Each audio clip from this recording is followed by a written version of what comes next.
கோவையில் சுகுணா சிக்கன் நிறுவனத்தில் தொடர்ந்து 4வது நாளாக இன்றும் ஐடி ரைடு நடைபெற்று வருவதாக தற்போதைய அண்மை செய்தியானது வெளியாகியிருக்கிறது.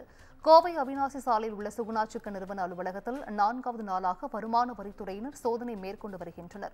ரேஸ்கோ சாலையில் உள்ள சுகுணா சிக்கன் நிறுவன அலுவலகத்திலும் 4வது நாளாக இந்த சோதனையானது தற்போது தொடர்ந்து நடைபெற்று வருகிறது.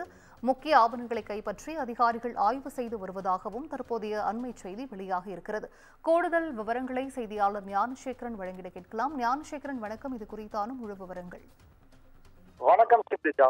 திருப்பூர் மாவட்டம் உடுமலைப்பேட்டையை தலைமை இடமாக கொண்டு செயல்பட்டு வரும் சுகுணா ஃபுட்ஸ் நிறுவனம் வரி ஏய்ப்பு செய்ததாக வந்த புகாரின் பேரில் வருமான வரித்துறை அதிகாரிகள் தற்பொழுது 4வது நாளாக இன்றும் தொடர்ந்து சோதனை நடத்தி வருகின்றனர்.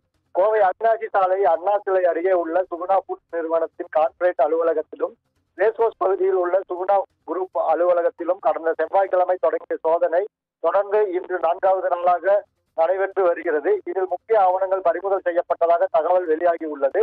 அதேபோல் உடுமலைப்பேட்டை அலுவலகம், கணபதிபாளையம் மற்றும் வரதராஜபுரம் உள்ள கோழி தீவன உற்பத்தி தொழிற்சாலைகளிலும் சோதனை நடைபெற்றன. மேலும் நாமக்கல் மோகனூர் ரோட்டில் உள்ள கோழிப்பண்ணை அதிபர் வாங்லி சுப்பிரமணியத்திற்கு சொந்தமான திருச்சி சாலையில் உள்ள அலுவலகம், மோகனூர் சாலையில் உள்ள வீடு மற்றும் நிதி நிறுவனங்களில் தொடர்ந்து சோதனை மேற்கொள்ளப்பட்டது. இந்நிலையில் கோவை சுகுணா ஃபுட்ஸ் நிறுவனத்தின் அவிநாசி சாலை அலுவலகத்திலும் ரேஸ்கோஸ் அலுவலகத்திலும் இன்று 4வது நாளாக சோதனை நடைபெற்று வருகிறது. 2 தனி குழுவினர் வருமான வரித்துறை அதிகாரிகள் சோதனையில் ஈடுபட்டு வருவது குறிப்பிடத்தக்கது.